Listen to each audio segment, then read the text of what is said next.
Hai guys, balik lagi di channel Raizen Arata. Salah satu pembahasan menarik kali ini akan kita mulai dari kejadian yang ada pada chapter 10 manga Tokyo Revengers.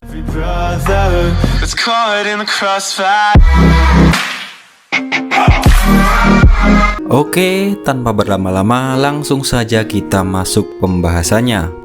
Setelah melakukan jabat tangan yang dilakukan dengan Naoto di tahun 2017, Takemichi dengan misi barunya kembali ke masa lalu. Dan tentunya momen mendebarkan terjadi ketika Takemichi membuka matanya. Selain membuat Takemichi terkejut, tentunya para fans Tokyo Revengers pun dibuat terkejut dan tentunya membuat kalian pasti senang, bukan? Di momen saat membuka matanya tersebut, Takemichi berada di sebuah tempat karaoke dengan wanita berdada besar, setengah telanjang, dan Takemichi pun tidak mengenalnya sama sekali. Dengan keadaan gugup, Takemichi segera kabur dari tempat tersebut, sambil membulatkan tekad untuk merahasiakan momen tersebut dari pacarnya, yaitu Hina. Namun, kejadian konyol belum berhenti di situ, di mana Hina tiba-tiba saja sudah berdiri di belakang Takemichi. Hina yang curiga dengan gelagat aneh Takemichi pun semakin penasaran karena Takemichi seperti memiliki kepribadian yang berubah-ubah. Di tengah kepanikan yang dialami oleh Takemichi, tiba-tiba saja ada sebuah panggilan telepon dari Draken, wakil ketua dari geng Toman. Draken meminta Takemichi untuk datang ke Musashi Shrine di Sungai Tama untuk bertemu. Namun, tanpa diduga, Hina mau mengikuti Takemichi dalam pertemuan geng Toman. Takemichi pun tidak keberatan. Di samping tujuannya untuk menyelamatkan Hina, Takemichi juga harus menyelamatkan Draken dari kematiannya. Dan hal yang paling penting untuk Takemichi adalah menemukan penyebab kematian Draken, kemudian sebisa mungkin mencegahnya. Sesampainya Takemichi bersama Hina di Musashi Shrine, muncul kelompok pengendara bermotor yang sangat banyak dan menyeramkan. Bahkan Takemichi sempat dibentak oleh anggota geng motor tersebut. Takemichi bahkan sempat diusir dari tempat tersebut. Namun, muncul seseorang yang menyapanya. Anggota geng motor tersebut tidak lain dan tidak bukan merupakan ketua dari divisi kedua Tokyo Manji Gang. Ia bernama Takashi Mitsuya.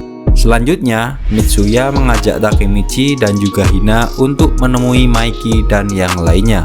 Takemichi sempat ditegur oleh Draken karena mengajak Hina pacarnya ke tempat tersebut. Selanjutnya, Draken memanggil seorang gadis yang dia panggil bernama Emma. Kemunculan Emma tentu membuat Takemichi panik setengah mati.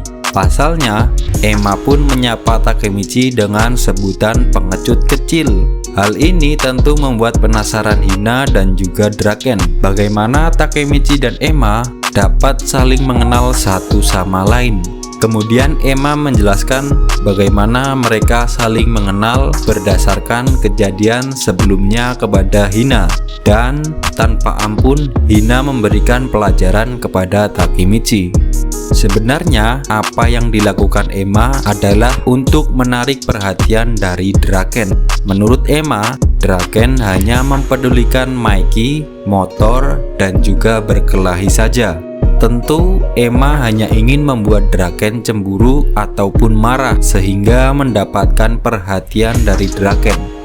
Selanjutnya semua anggota Toman berkumpul. Suasana pun berubah ketika Maiki sudah berdiri di depan semua anggota Toman.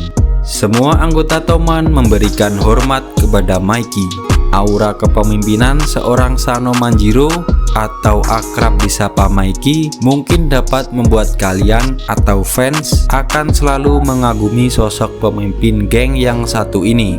Maiki kemudian memberikan pernyataan bahwa Toman akan bentrok dengan geng lain yang bernama Mobius. Mobius merupakan geng motor dua generasi lebih tua dari Toman yang saat ini menguasai wilayah Shinjuku. Jadi sebenarnya Toman masih bisa dibilang geng baru saat Takemichi kembali ke masa lalu. Toman sendiri menguasai wilayah Shibuya dan Mobius menguasai Shinjuku. Meskipun Toman di masa depan yang paling kuat, namun di era tersebut geng motor Mobius jumlah anggotanya lebih besar dari Toman. Tiba-tiba muncul dua anggota Toman lain yang langsung menendang Takemichi dari belakang. Mereka berdua adalah ketua dan wakil ketua dari divisi 3 Toman, yaitu Pachin bersama dengan Peian. Mereka menendang Takemichi karena kesal mendengar insiden saat Takemichi bertarung dengan Kiyomasa. Sebelum suasana menjadi panas, Mitsuya mencoba meredakan ketegangan antara anggota Toman tersebut. Kemudian Mitsuya meminta Takemichi memaafkan mereka berdua. Hal ini disebabkan karena sebenarnya Pachin sedang gelisah akibat kejadian yang dilakukan anggota Mobius dengan menghajar teman Pachin dan memperkosa pacarnya di depan pacarnya.